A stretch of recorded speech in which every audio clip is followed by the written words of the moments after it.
Ola, Oas. Vamos a empezar porque senón vamos moi retrasados. Bueno, ahora vamos a facer unha mesa así donde cada un destes participantes, tres en persona e unha que o fai a través, vamos, a través da pantalla, sobre a agrogandería regenerativa e forestal, vale? Entonces nos participa, bueno, e logo cando terminemos vos vamos a pasar o micrófono os dos distintos proxectos e experiencias sobre agricultura e distribución regenerativa. Entón, aquí os participantes que temos, o primeiro del, José Manuel Espiño, da Asociación Esotenza, Xestión Forestal, bueno, é asesor en explotacións forestales e sobre esta temática. Nos vai a explicar un pouco. Sí, a ver. Sí, sí, sí que se vai. Non vexo a presentación, non sei se está por aí. Bueno, vou vos contar un pouquiño a parte, nos dedicámonos na empresa a cuestións máis ben forestais, pero si é verdade que traballamos na liña tamén do que son as explotacións silvopastorais, que é a combinación do aproveitamento do gando en réxime forestal. Vale, entonces vou vos contar aí unhas iniciativas que levamos a cabo, sobre todo nunha comunidade, na comunidade na que, bueno, na que eu nacín, na que estou, en la que desenrolamos diferentes proxectos relacionados con razas autóctonas, ganadería extensiva, e bueno, aí vexo a presentación, non sei, para pasala, se vas pasando. Vale. Bueno, non vou parar moito porque creo que temos xa o tempo limitado, entonces, bueno, se alguén quere a presentación entrar a fondo, pois nada, vos comento así un pouquiño por encima o que facemos. Bueno, esos sistemas silvopastorales, como decía, pues é unha combinación da produción forestal e gandería. Comentar así, que está moi agora, bueno, non de moda, pero sino que, bueno, son sistemas que evidentemente teñen un potencial moi grande a hora de captar carbono, debido, bueno, a esa combinación forestal que por sí ten esa capacidade de almacenar carbono, e a combinación co que é a gandería, pues todo ese matorral, bueno, comida, que ao final todo o que hai sobre o sotobosque é algo que se pode aproveitar e que, sobre todo as razas autóctonas, teñen unha gran capacidade para aproveitar, acelerar o ciclo de nutrientes e iso fai que o suelo sea máis rico, polo tanto, ten maior capacidade para almacenar carbono e, polo tanto, bueno, hai tamén proxectos interesantes. Pasamos bueno, arbolado forestal. En combinación ten as súas ventaxas, porque o arbolado forestal en sí supón o tellado do que pode ser a gandería, tamén, evidentemente, nunha masa forestal, digamos que hai que facer diferentes tratamentos para facilitar a entrada de luz, basicamente, para que ese gando pues, teña comida. Entonces, a combinación de unha silvicultura adecuada e un gando adecuado, digamos que facilita que sobre unha mesma superficie teñas un potencial de produción de madeira e un potencial de produción de principalmente de carne, non? Nas explotacións que levamos a cabo, fundamentalmente son de produción de carne, que son o que mellor se adapta a este tipo de sistemas. Vamos pasando porque así xa vamos a explicar directamente vamos a ver, tutoras, sí, vamos directamente ás explotacións. Sigue unha máis.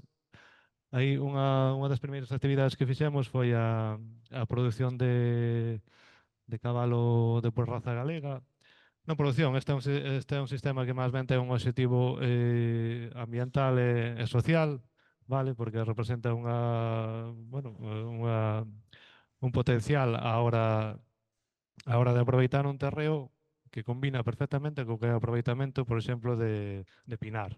Debido a que os cabalos non comen a planta de pino, entonces eso permite que desde as fases iniciais os cabalos poidan estar nesa plantación, entón é a combinación perfecta, porque con eso consíguese aproveitar o matorral que queda, que nas fases iniciales é moi abundante, porque entra moita luz bueno,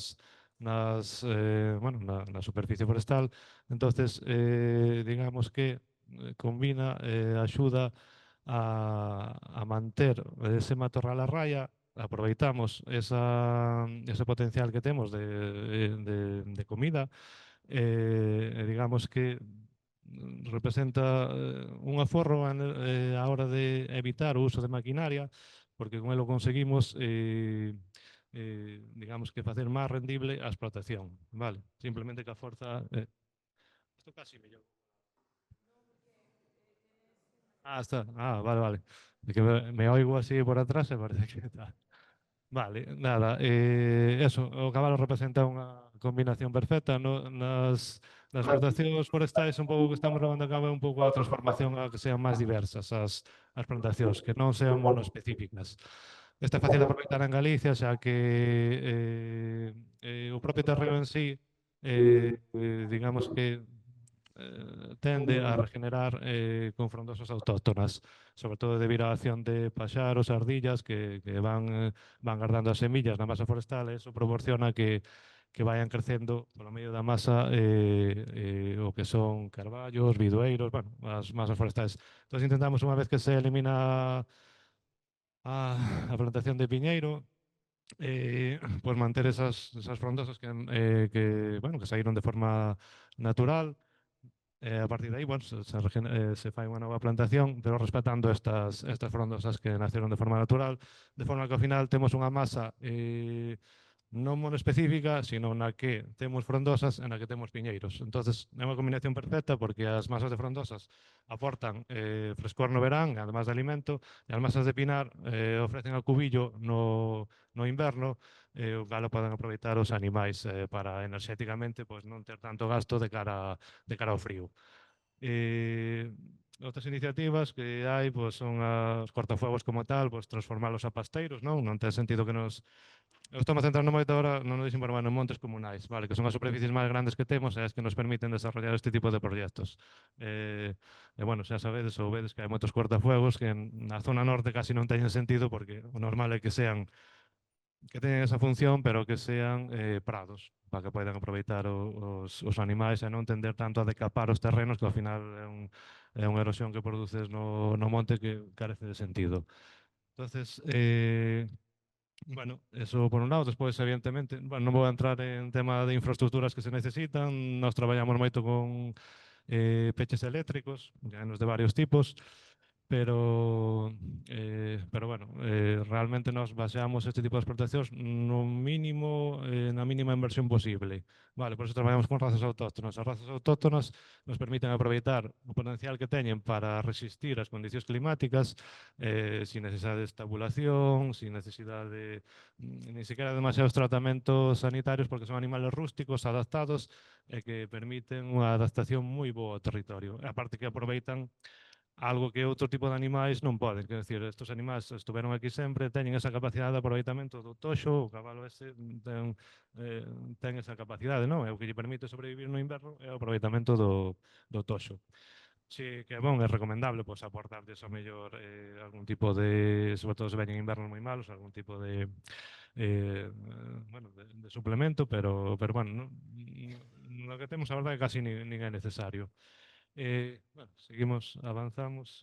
Bueno, este tipo de proxectos además ven moi ben para o tema de carácter social porque bueno, necesitas un curro e unha manga de manexo. Bueno, aquí en Galicia pues, xa sabedes a Rapa das Vestas, que é un evento social, turístico tamén, que ten moita afición. A verdade é que funciona moi ben. Quero dicir, a parte que axuda a manter este tipo de sistemas, a dalos a coñecer, digamos que contribúen bueno, deixa de ser unha festa, aínda que ten certa parte ou connotación sanitaria, non? Porque é necesario pois, aproveitar para esas xuntanzas que se fan dos cabalos para facer os tratamentos sanitarios. E aparte pois, está o tema festivo. Seguimos logo. Outro aproveitamento xa deixando un pouco o cabalo, que é unha das opcións, está o porco celta. Vale, no Porco Celta aquí diseñamos un sistema innovador no sentido de que buscamos a forma de manexar estos animales en extensivo dunha forma autónoma digamos que buscando facilitar o manexo, xa que son animales que son complexos de manexar se están en extensivo. Teñen boca, teñen dentes, entonces morden, entonces no, non é tan simple digamos que recollelos. Entonces, bueno, o sistema que diseñamos, seguimos avanzando unha diapositiva máis. Bueno, explico vos sí, para. Volve atrás unha. Bueno, perdón, adiante. Era. O manexo que facemos destes animais, temos que ter en conta que estamos no medio forestal e hai xabarís. Entonces, sí ou sí os animais que temos que facemos a explotación teñen que estar castrados, porque senón o xabaril sería imparable. Aparte que temos que acreditar que mantemos as zonas separadas polo problema que pode haber ca peste porcina.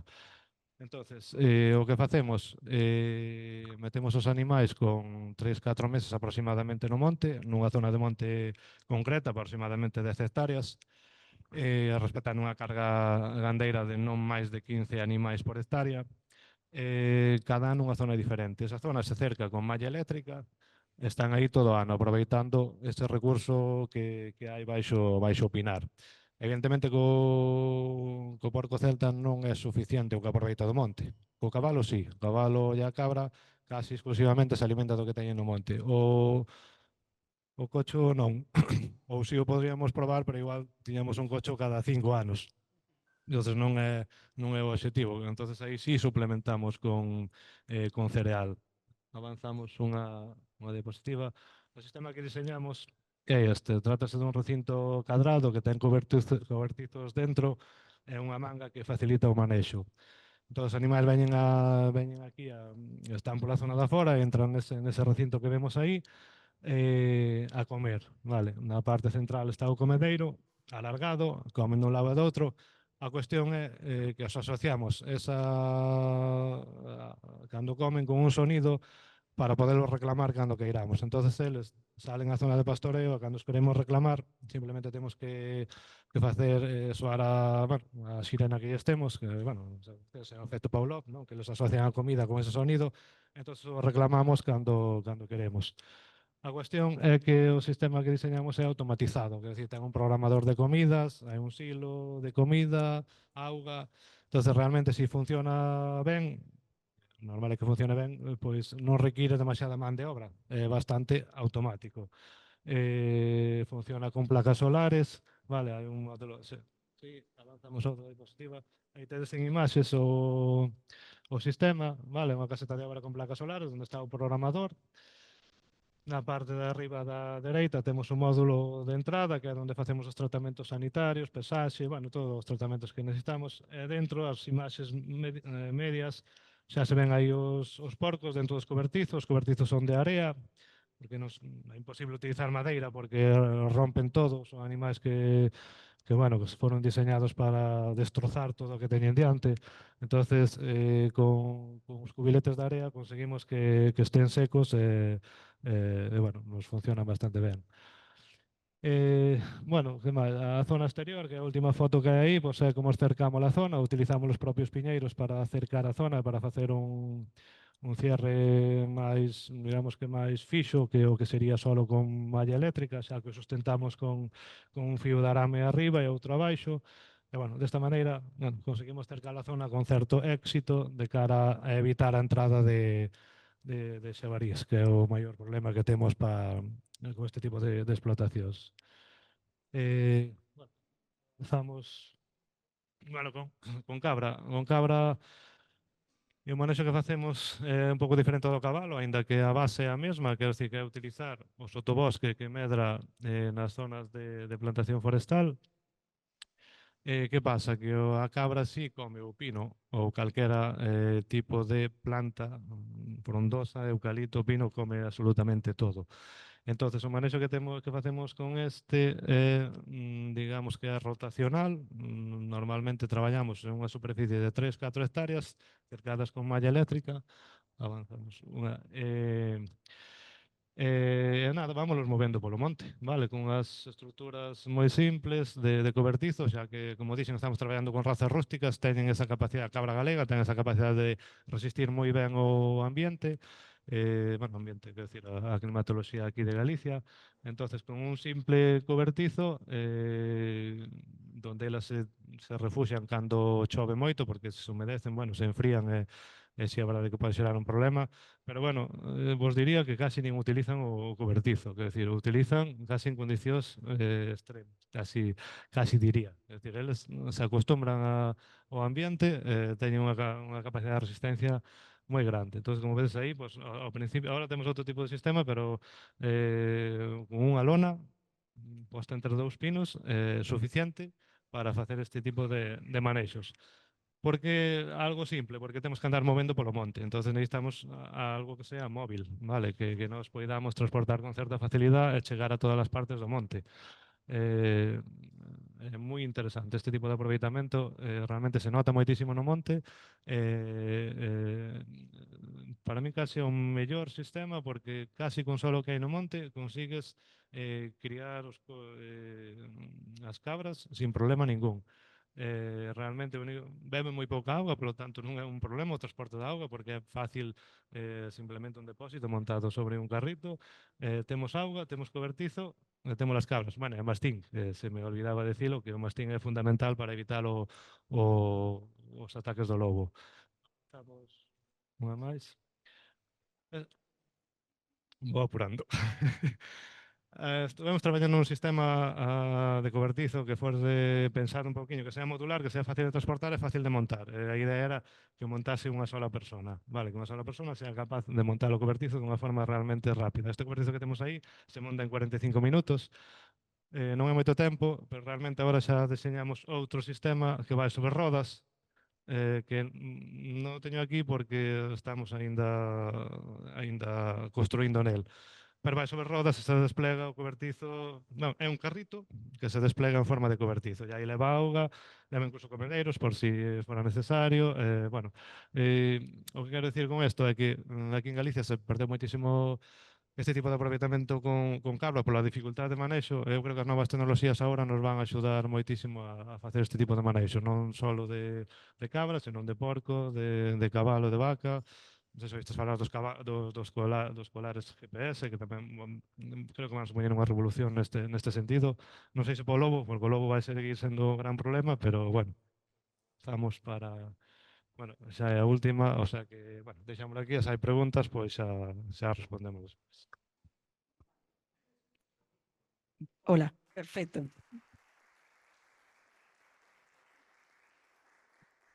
Bueno, pois ahora despois da explicación isto da xestión forestal relacionado ca agricultura regenerativa ou gandería regenerativa, vai a falarnos Joan Alibés, que é compañeiro meu de asociación, vamos, que somos de asesores, que alguén comentaba que somos independientes, ¿no? Somos un grupo de asesores independientes, e el, bueno, ten experiencia que é gandeiro e ao mesmo tempo pois, é un asesor, enxeñeiro agrónomo e formador tamén. E entonces, bueno, vamos a falar sobre a gandería regenerativa que implanta pois, na súa propia explotación como experiencia. Bos días a todas e todos. Eu intentarei poñer un pouco de luz sobre esta palabra, esta clasificación que hai, que últimamente está moi de moda, que é a gandería regenerativa. Primeiro, co permiso de Ana, que falará en último lugar, por ser representante da Asociación de Agricultura Regenerativa a nivel estatal. Bueno, a miña idea pois, é explicarvos en que consiste, unhas pequenas pinceladas e ver que é o que tedes que ver ou que é o que se pretende cando se fala de gandería regenerativa.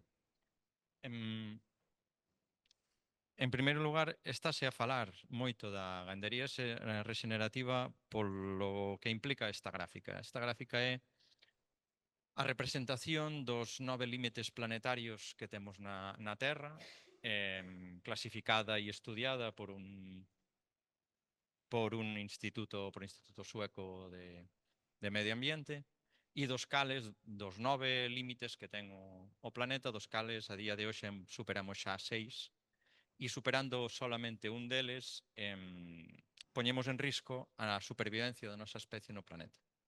Ese é un estudio científico moi ben apoiado, moi traballado, e que se tedes curiosidade de saber algo máis, é interesante. Pero esa situación na que estamos, de emerxencia climática, de agotamento de recursos e de agotamento da capacidade de xenerar alimentos do planeta, pois nos leva e nos levou a buscar sistemas de manexo, sistemas de agricultura e gandería que puderan ser o máis respetuosos posibles e que, sobre todo, foran durables e sostibles a longo prazo. Para iso, pois, veredes que todo o fundamento da gandería regenerativa baséase nesa idea principal de sostibilidade a longo prazo, de respeto e mellora, e si se pode incluso, mellora da situación ambiental da propia gandería e da súa contorno. Para iso,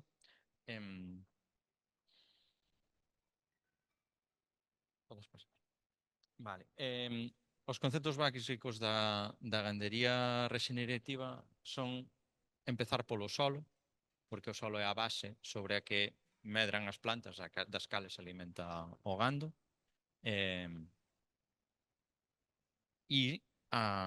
Nese solo, como veremos despois, pois mellorar a súa biodiversidade, facer que ese solo se convirta en un capturador de CO2 e permita secuestrar ese carbono que agora mesmo temos en exceso na atmósfera e que temos que devolver ao chan, porque é ali donde ten que estar e donde naturalmente está en grandes proporcións, especialmente en Galicia, porque en Galicia temos uns solos tremendamente ricos en materia orgánica.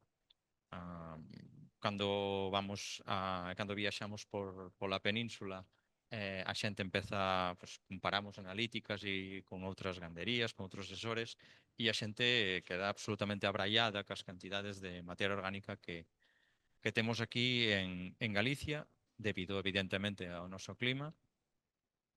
E iso é algo que temos que preservar e fomentar.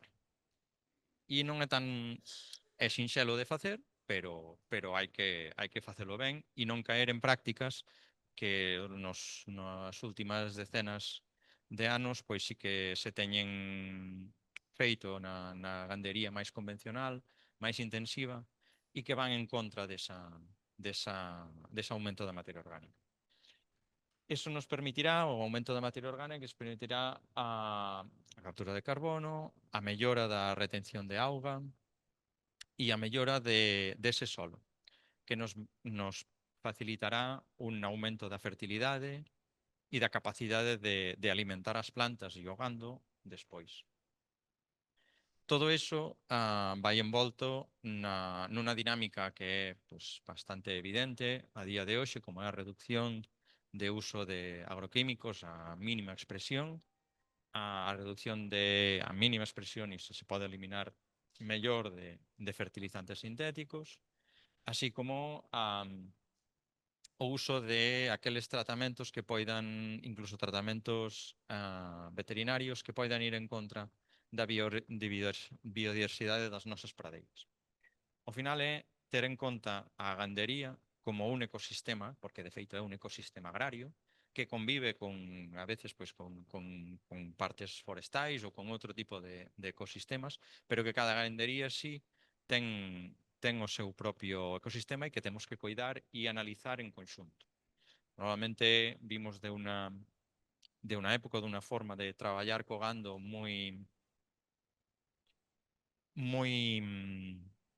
cunha visión moi productivista e fixándonos únicamente nos animais, e o que se propón aquí é unha visión moito máis holística, moito máis completa, non só dos animais, sino tamén das plantas, sino tamén do solo e tamén da contorno que arrodea as ganderías. Por iso esa visión holística e todas estas prácticas comportan un sistema que nos permite realizar ou poñer en práctica explotacións con moita máis resiliencia aos cambios climáticos, con moita máis capacidade de que un verán seco non supoña unha perda de rendibilidade ou de capacidade de producir e de aportar alimentos á sociedade. E todo eso faise desde esa visión global. Vale? Esa é a idea principal. Concretamente, estas prácticas, ao final, estas técnicas e esta visión da gandería, que é a gandería regenerativa, aporta ou pretende aportar unha serie de beneficios á sociedade. Temos uns beneficios primeiro a nivel ambiental, que sería o máis directo, non? O que primeiro se persigue, con a captura de CO2, mellora da biodiversidade, porque todas estas prácticas, ao final, se poñen a funcionar tendo en conta cal é a contorna da propia gandería, non só os propios prados, as propias fincas e parcelas, das que agora estamos pelexando por temas de axudas nos asesores e estamos capaz aquí con estas cousas e nos miramos só a parcela, sino mirar un pouco máis ao redor, cal é a contorna de cada gandería e o que implica. Ben, hai beneficios económicos, en concreto pois na mellora dos solos e a mellora da biodiversidade desas pradeiras que nos permitirán ter produtos ou forraxes ao final non tanto dunha maior calidade individual, que é o que se busca nos métodos, nos sistemas máis intensivos, sino ninguna gran productividade, sino unha productividade máis estable ao longo do tempo, máis capaz de resistir a esas secas, a eses furacáns que empezamos a ter en Galicia e os cales temos que facer atención porque van ser o noso día a día dos anos futuros e vai a ter que terse en conta. E por último, beneficios sociais, porque a idea tamén da gandería regenerativa é que aporten alimentos de proximidade dentro dunha visión pois moi integradora. Esa visión de que producir alimentos en base aos recursos naturais da zona, minimizando ao máximo os insumos externos, co cal a compra de outras materias que hai que importar, que hai que transportar, que hai que sintetizar e que hai que aplicar, intentando minimizar ao mínimo para pues, seguir producindo alimentos coa mínima pegada de carbono, poderíamos decir, non? E co mínimo impacto a contorna. Incluso, en moitas ocasións, mellorando, porque de feito o efecto dos herbívoros xa en sistemas extensivos son moi necesarios, tanto para a previsión. Ten que falar, non? Vale, perfecto. Seguimos dúas máis. En canto a... Bueno, queda unha de planificación do solo, que basicamente é incidir máis en aspectos máis agronómicos específicos de mellorar no solo. Despois, en canto a plantas e gando, ao final o que se emprega en gandería regenerativa son ferramentas para o manexo do gando.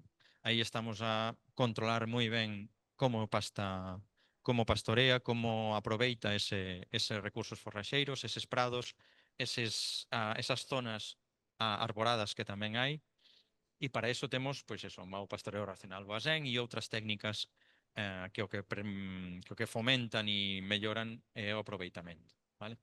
Sempre coas mesmas ideas e a mesma base. Tamén se busca diversificación e a mínima intervención no solo para poder manterse. Estou acabando, porque eran tres. No, eran tres. Eran ideas básicas. Pasa.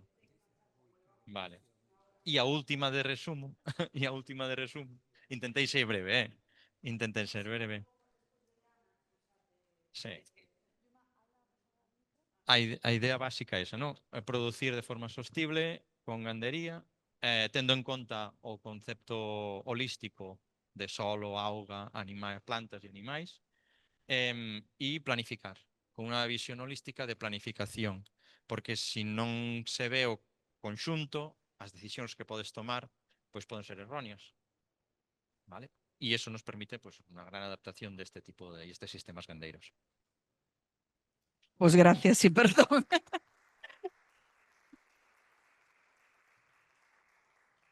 Que a hora de retraso que levamos hay que apurar. Bueno, ahora mismo Marcos quédase en stand-by porque Ana tiene que marcharse y entonces ahora vai a conectarse Ana Digón da Asociación de Agricultura Regenerativa e bueno, é a presidenta da asociación, se non está mal, e xa nos fará ela, pues eso, unha explicación. Muy bien. Buenos días a todos y a todas. ¿Se me escucha bien? Sí, Sí, sí. estupendo. Muchísimas gracias. Bueno, ante todo, perdonad que no pueda estar ahí presencialmente. Soy presidenta de la Asociación Española de Agricultura Regenerativa, como habéis dicho, pero de hecho vivo en Galicia. O sea, que estoy viviendo al sur de la provincia de Pontevedra desde hace no mucho y entonces pues tengo especial querencia, por supuesto, por esta región, aunque todavía no hablo el galego como para poder expresarme en una presentación de este tipo. Espero que algún día llegue a ese punto.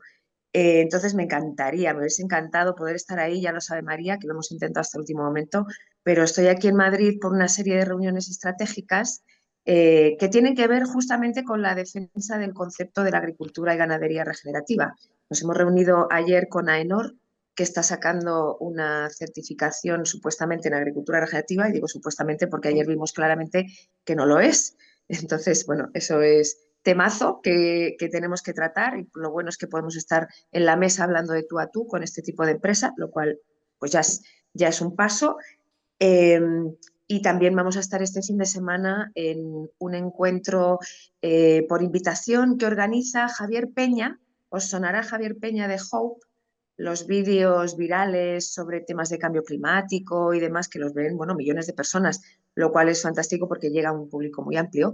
Y no sé si sabéis, y si no, pues os lo digo y os animo a verlo, han lanzado un documental que habla de las soluciones ante todos los problemas que tenemos interconectados. Se llama Hope, estamos a tiempo, y está emitiéndose en la 2 de Televisión Española. Entonces lo podéis ver en TV Play, podéis ver ya, pero creo que los 4 primeros capítulos, me parece que son 8, y son realmente, o sea, es una pasada porque cada capítulo es casi una hora, es una preciosidad, está muy bien hecho, trata muchísimos temas de soluciones, en vez de estar hablando todo el rato de las crisis y de los datos chungos, pues vamos a ver qué podemos hacer en colectivo, ¿no?, para resolver estas cosas. Y una de las grandes soluciones que plantean y al que le dan muchísima importancia y bombo es justamente a la agroganadería regenerativa.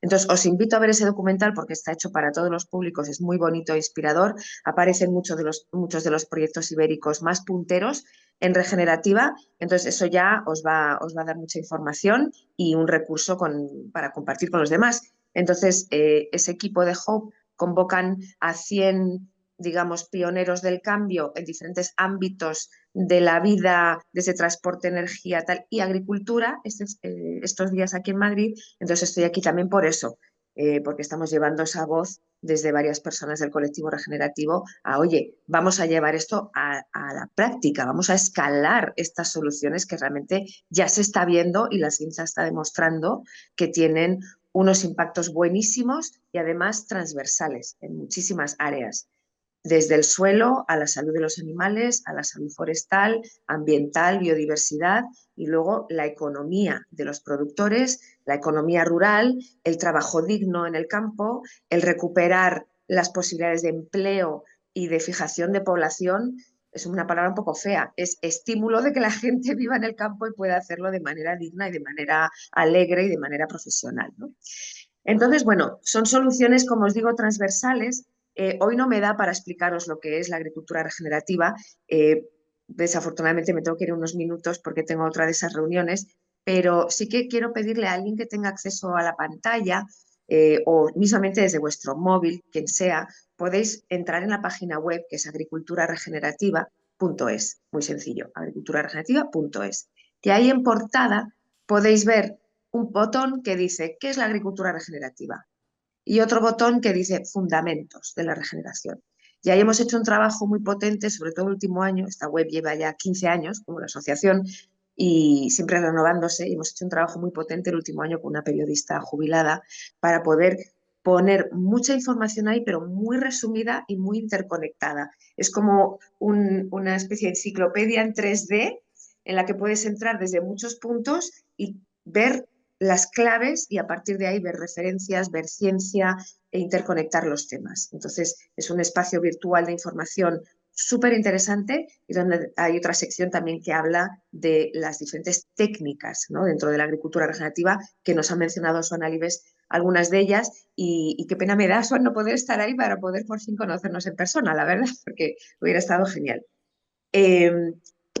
Otra vez será. Deciros también que en esa página web, en esa portada, podéis ver también un mapa de fincas que incluye más de 100 fincas en todo el territorio ibérico y las islas que ya están muy avanzadas en la puesta en práctica de los criterios que configuran una granja regenerativa. ¿Y esos criterios de dónde vienen? Pues vienen de un proceso participativo que hicimos en el 2022 con las 10 entidades principales del sector regenerativo de toda Iberia, Portugal y las islas incluidas, con los 10 técnicos más punteros en las diferentes especialidades de la agricultura ganadería regenerativa y con las 25 familias pioneras de todas esas regiones, con muchísima variabilidad de tipos de cultivo de ganado y de realidades contextuales, que basados en ciencia hicimos un proceso de 6 meses de debate. Por consenso llegamos a un documento precioso de nada más 3 páginas con puntitos muy claros que explica cuál es los fundamentos y cuáles son los criterios de la agricultura regenerativa.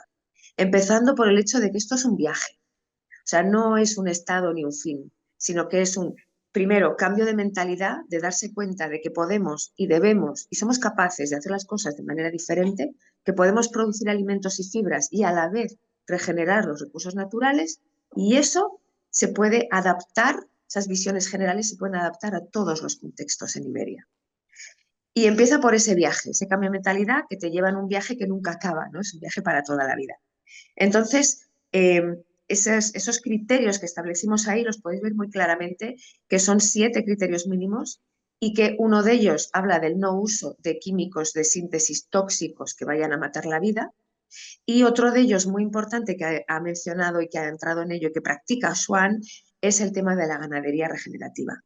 Y ahí quiero enfatizar muchísimo que esta es una de las pilares y las claves esenciales de la regeneración de todo ecosistema. O sea, uno puede elegir comer o no comer animales o productos animales. Eso es una opción personal totalmente respetable.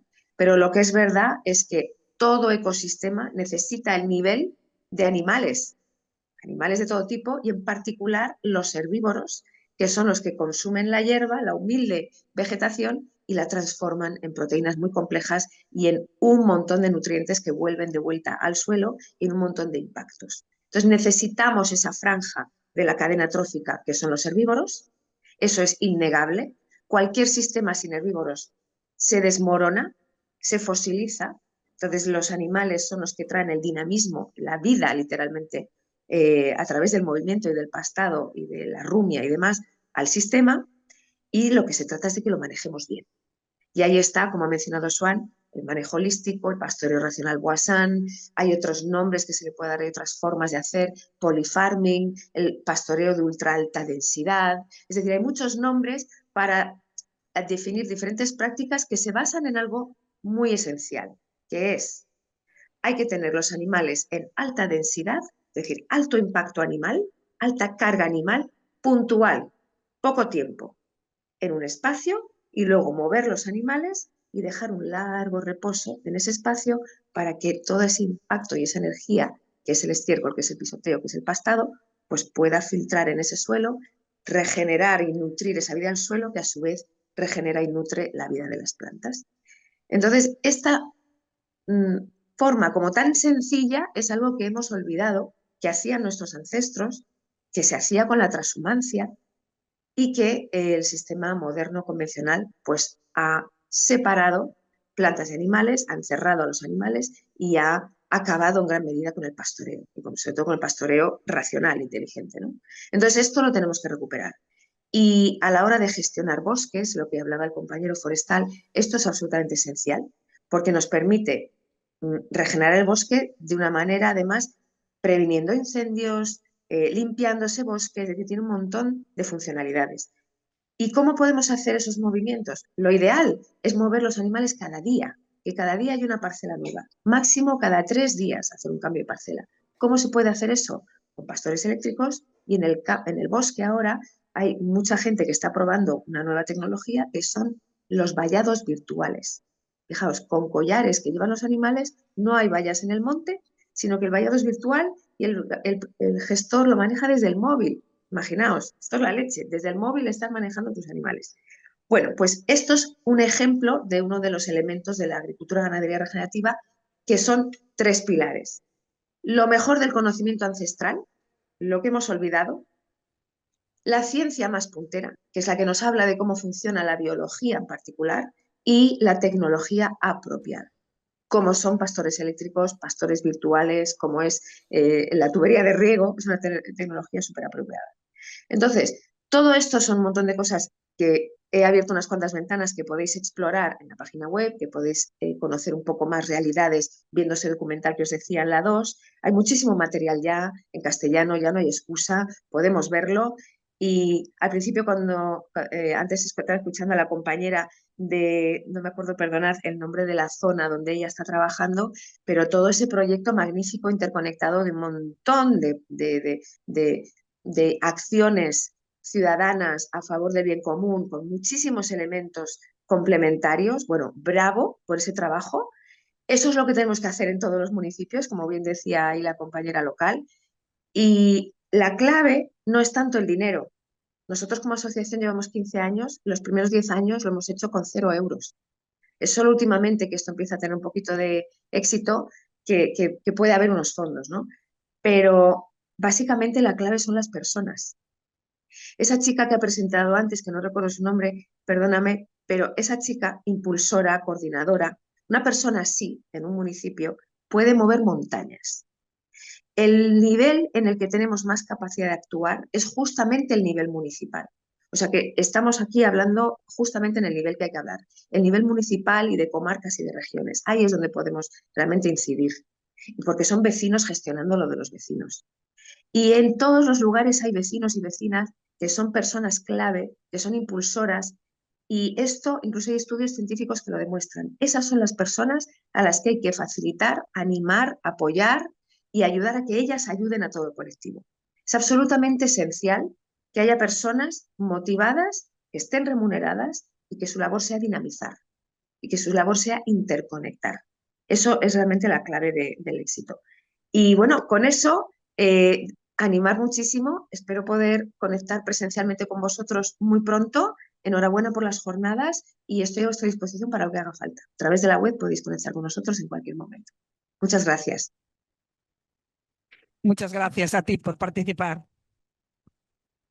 Y disculpad que me tengo que marchar, pero ya os digo, reuniones estratégicas por el bien común del colectivo. Así que ahí vamos, llevando la voz de la sensatez, básicamente, a todos los sitios que podemos. Muchísimas gracias, de verdad.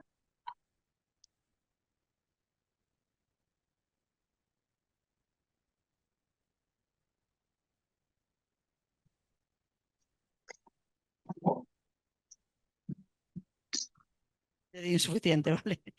Bueno, ahora interviso Marcos Pérez da Fundación Galicia Sustentable como presidente e, bueno, vainos a falar pois, dos seus objetivos e da súa relación ca agricultura regenerativa. Gandería. Vale. Presidente moi grande, eso non pinta... No, escoitador. E con todo o que escoitei aquí agora xa cambiaría todas as notas que tiña e falaría de moitas outras cosas, porque as conversas son interesantísimas as que surdirían. Nós como desde a Fundación o primeiro que dicimos sempre é que somos incoherentes. Tratando estes temas vamos ser incoherentes sempre. Nós, vos e todos. Non vamos ser quen de levar os nosos principios e valores ao máximo, porque non hai maneira. Non hai maneira porque eu vim hasta aquí no meu vehículo propio, por moito que a miña fundación se chame Galicia Sustentable, non tiña outra maneira de chegar, entón hai que adaptarse un poquinho á realidade. Nesa incoherencia que nos auto-otorgamos, tamén dicimos outra cousa, vamos ser modestos nos obxectivos que teñamos. E calquera pequeno movimento, agora dicía Ana que no nivel do Concello, eu diría máis, incluso ao nivel de pequena explotación ou de cada unha das explotacións, temos moito que facer. E facémolo nós, e somos quen de facelo, e temos impacto directo con iso. Nesa obxectivo controlado de que non queremos dicir que vamos a chegar máis lonxe do que nos podemos. O que facemos moito é copiar. O que copiamos nos sirve para tratar de replicalo, aplicarlle os procesos que nos facemos, que son de abaixo arriba, moi típico, de coñecer, ver e tratar de aplicar metodoloxías en cada lugar en función do que se poida. En ese copiar, eu teño unha primeira cousa que non é nunca sobra de mencionar para comezar, que por que hai que ser regenerativo?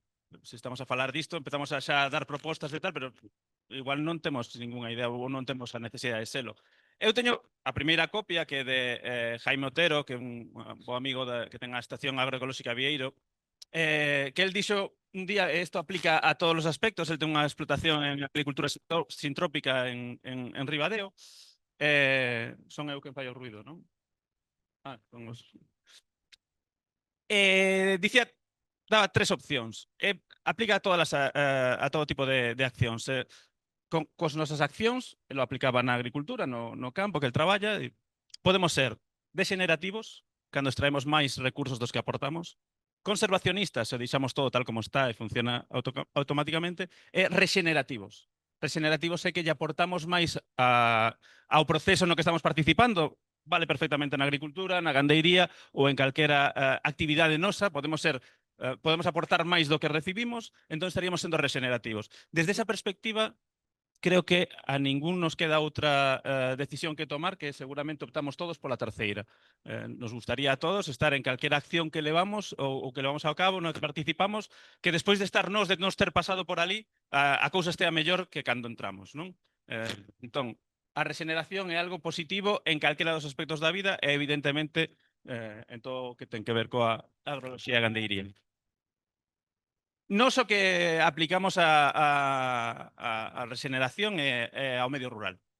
O medio rural está na situación que está, en cada sitio un poquinho diferente, pero o que temos que regenerar é o medio rural. E para iso aplicamos nas nosas accións un propósito que temos, que é a prosperidade do medio rural.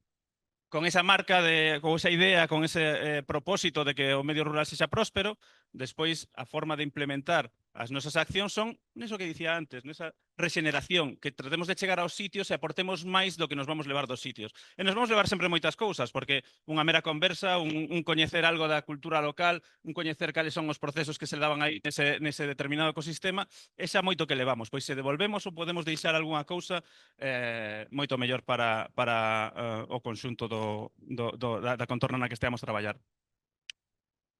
Desa maneira, nos o que facemos é nin investigación nin produción.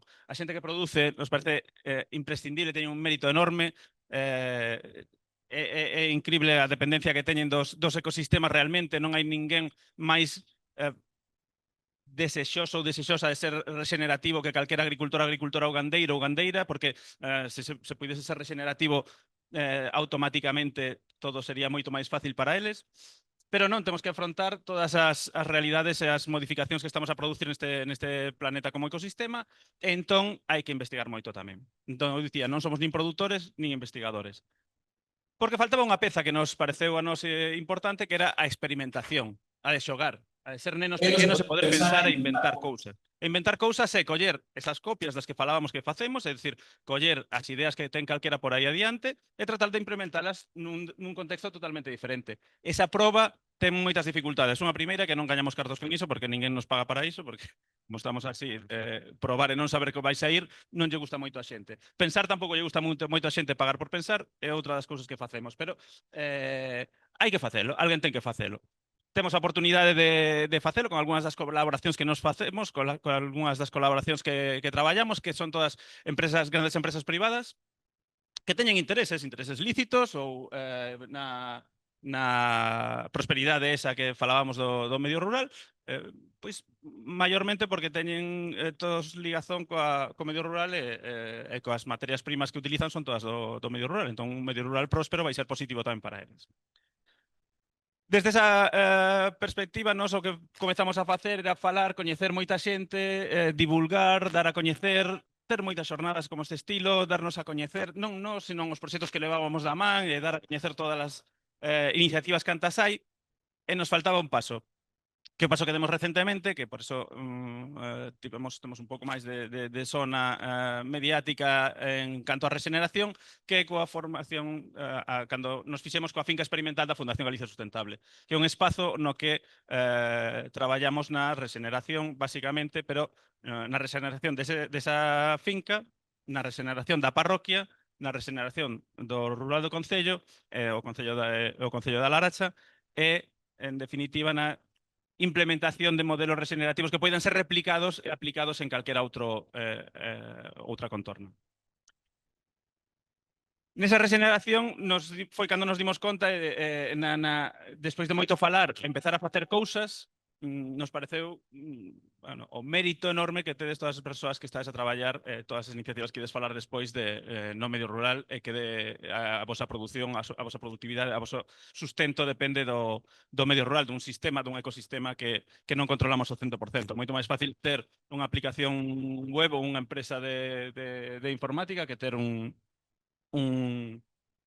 explotación agroalimentaria na que pode vir calquera tornado desde os que falaba Joan antes. Nese sentido, nos comezamos a facer cousas e nos falta unha outra parte que eu quería dicir solo 5 cousiñas que resumirei despois ao final, que vou dicindo, veredes como ten algún sentido porque son replicables despois para aplicar en cada unha das cousas que facemos.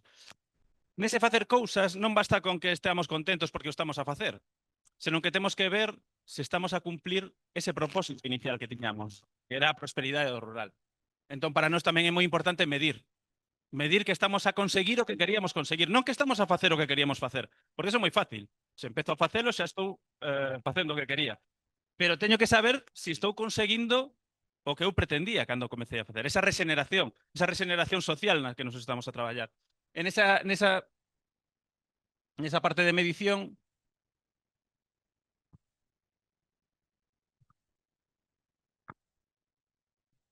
Hola. igual é a miña voz. Igual estou moi para atrás, eu. A ver. Vale. Eu remato xa.